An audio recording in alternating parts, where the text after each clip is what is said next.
اللهم صل على سيدنا ونبينا شفينا حبيبنا مولانا محمد صلى الله عليه وعلى آله وسلم। হিকায়াতে সাহাবার 5 নম্বর হাদিস থেকে বলা হইতেছে,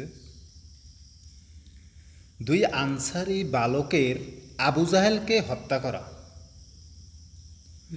হযরত আব্দুর রহমান ইবনে আউফ রাদিয়াল্লাহু তাআলা আনহু প্রসিদ্ধ ও বড় সাহাবা রাদিয়াল্লাহু তাআলা আনহুদের মধ্যে অন্যতম ছিলেন। তিনি বলেন, আমি বদরের যুদ্ধের ময়দানে যোদ্ধাদের কাতারে দাঁড়াইয়েছিলাম। বদরের যুদ্ধেই মারা গেছিল আবু জাহেল। কথা বলছে, দেখিলাম যে আমার ডানে এবং বামে দুইজন আনসারী কম বয়স্ক বালক রহিয়েছে। ভাবিলাম যে আমি যদি শক্তিশালী ও মজবুত লোকদের মাঝে থাকিতাম তবে ভালো হইতো, কেননা প্রয়োজনে একে অপরের সাহায্য করিতে পারিতাম। আমার দুই পাশে দুইটি বালক, উহারা কি সাহায্য করিবে? ইত্যবস্ত্রে তাহাদের উভয়ের মধ্যে হইতে একজন আমার হাত ধরিয়া বলিল, চাচা, আপনি কি আবু জাহেলকে চিনেন? আমি বলিলাম, হ্যাঁ চিনি। তোমার কি দরকার? সে বলিল, আমি জানিতে পারিয়েছি সে রাসূলুল্লাহ সাল্লাল্লাহু আলাইহি ওয়াসাল্লামকে গালিগালাজ করে। ওই পবিত্র সত্তার কসম, যাহার হাতে আমার প্রাণ, যদি আমি তাহাকে দেখিতে পাই তবে ততক্ষণ পর্যন্ত তাহার নিকট হইতে পৃথক হইব না যতক্ষণ সে না মরিবে অথবা আমি না মরিব। সুবহানাল্লাহ।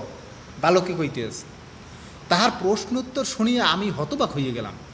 ইতিমধ্যে দ্বিতীয়জন একই প্রশ্ন করিল এবং প্রথমজন যাহা বলিয়াছিল সেও তাহাই বলিল। ঘটনাক্রমে আমি আবু জাহেলকে ময়দানে ছুটাছুটি করিতে দেখিতে পাইলাম। আমি তাহাদের উভয়কে বলিলাম, তোমরা যাহার সম্পর্কে আমাকে জিজ্ঞাসা করিতেছিলে তোমাদের সেই কাঙ্ক্ষিত ব্যক্তি ওই যাইতেছে। ইহা শোনা মাত্র উভয়ে তরবারি হাতে লইয়া মুহূর্তে ছুটিয়ে চলিয়ে গেল এবং যাইয়েই তাহার উপর তরবারি চালাইতে শুরু করিল। অবশেষে তাহাকে ধরাশায়ী করিয়ে ফেলিল। বুখারী শরীফের হাদিস। ফায়দা, এই দুই বালক ছিলেন মুয়াজ ইবনে আমর ইবনে জামুহ রাদিয়াল্লাহু তাআলা আনহু এবং মুয়াজ ইবনে আফরা রাদিয়াল্লাহু তাআলা আনহু। মুয়াজ ইবনে আমর রাদিয়াল্লাহু তাআলা আনহু বলেন, আমি লোকদের নিকট শুনিতাম যে আবু জাহেলকে কেউ হত্যা করিতে পারিবে না, কারণ সে অত্যন্ত নিরাপত্তার মধ্যে থাকে।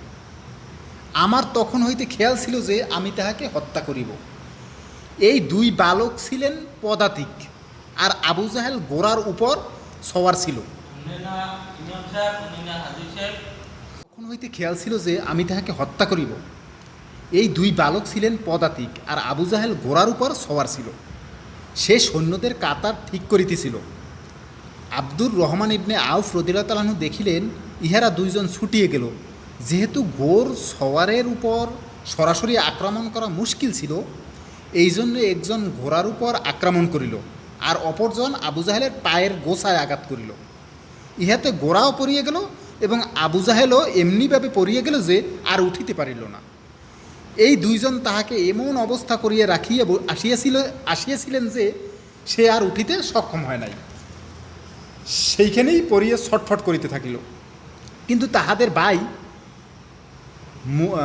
মুয়াবিজ ইবনে আফরা রাদিয়াল্লাহু তাআলা আনহু তাহাকে আরও একটু ঠান্ডা করিয়ে দিলেন, যাহাতে উঠিয়া চলিয়া যাইতে না পারে। কিন্তু তিনিও সম্পূর্ণরূপে শেষ করিলেন না। অতঃপর আব্দুল্লাহ ইবনে মাসুদ রাদিয়াল্লাহু তাআলা আনহু একেবারে শিরচ্ছেদ করিয়া ফেলিলেন।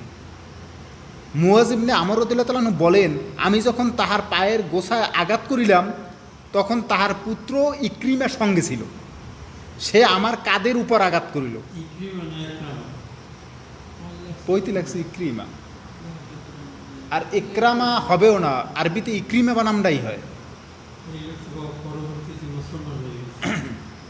হ্যাঁ, হইতে পারে আবু জাহেলের ছেলে ইক্রিমা না। আমি তাহার পায়ের গোছায় আঘাত করিলাম তখন তাহার পুত্র ইক্রিমার সঙ্গে ছিল। সে আমার কাঁধের উপর আঘাত করিল। ইহাতে আমার হাত কাটিয়ে গেল এবং শুধু চামড়ার সহিত ঝুলিয়ে রহিল। উজদুল গাবাহ মানে একটা সম্ভবত বইন নাম বা হাদিসের নাম। আমি এই ঝুলন্ত হাতকে পিঠের পিছনে ফেলিয়ে রাখিলাম এবং সারাদিন অপর হাতে যুদ্ধ করিতে থাকিলাম। সুবহানাল্লাহ। কিন্তু যখন উহা ঝুলিয়ে থাকার কারণে অসুবিধা হইল, তখন আমি উহাকে পায়ের নিচে রাখিয়া জোরে টান মারিলাম, যাহাতে ওই চামড়াও ছিঁড়িয়ে গেল, যাহার সহিত হাত ঝুলিয়েছিল। সুবহানাল্লাহ। অথবা আমি উহাকে দূরে ফেলিয়ে দিলাম। তার মানে বোঝা গেল যে আবু জাহেল বদরের যুদ্ধেই মারা গেছে। অথচ বদরের যুদ্ধটাই তো প্রথম যুদ্ধ ছিল মুসলমানদের। বদরের যুদ্ধ, উহুদের যুদ্ধ, 300 সাহাবী, 313